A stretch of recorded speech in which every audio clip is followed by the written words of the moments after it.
So then once I had gone through that and then reintegrated me and made me whole, sort of spirit, soul, body in a sense of wholeness, and my soul no longer needed to validate itself and no longer needed to dictate, the terms of what I was doing when I was doing it. Suddenly my soul and spirit were then operating in different realms, but connected.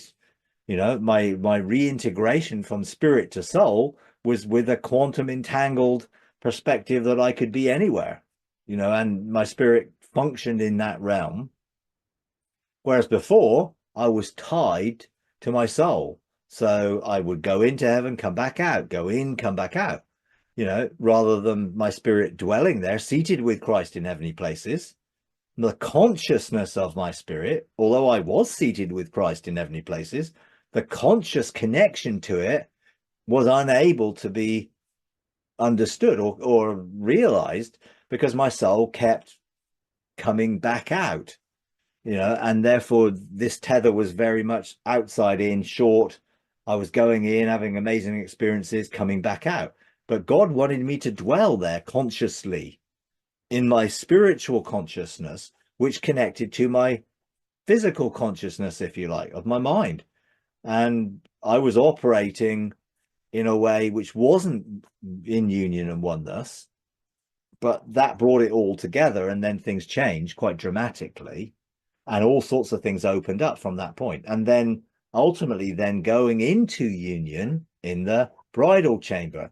Now, this is not a sexual union, but it's just as deep as a sexual union, because that is what 1 Corinthians 6:17 describes.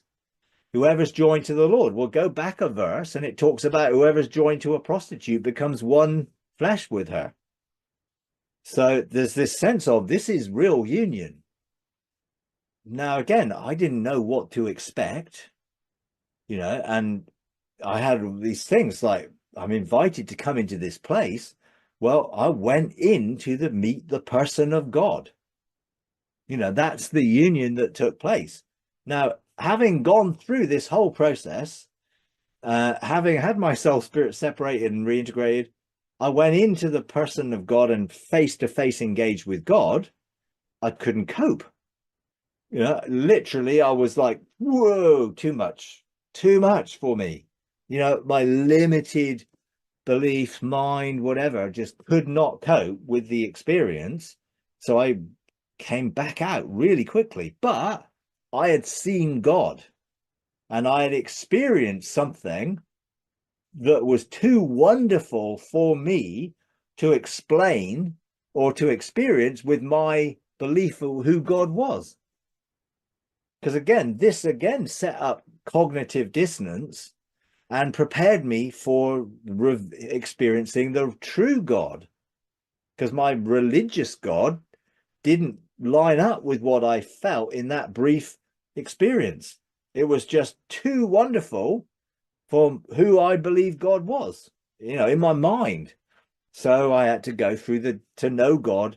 So the union was actually becoming to know him and dwell with him. So this is back in 2012.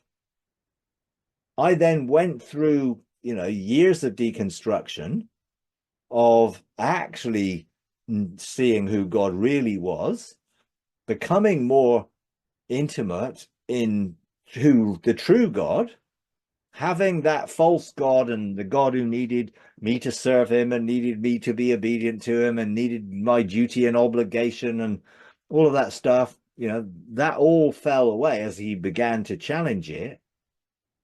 The old covenant God that I was still believing in, all of that was being challenged. The whole process unveiled the true nature of God to me.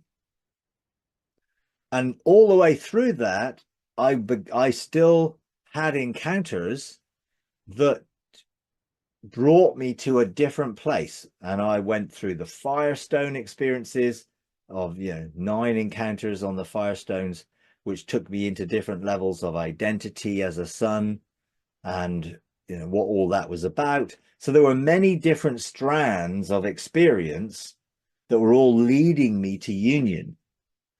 And, I look back now and think, wow, God had a big job on his hand to get me to this place, you know, and because I was so far from it. But I've just carried on with the journey and the different strands, not knowing how they would all fit together.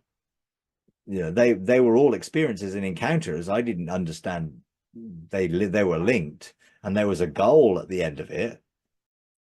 If you enjoy these videos, would you please take a moment to like, comment, and subscribe? It really does help.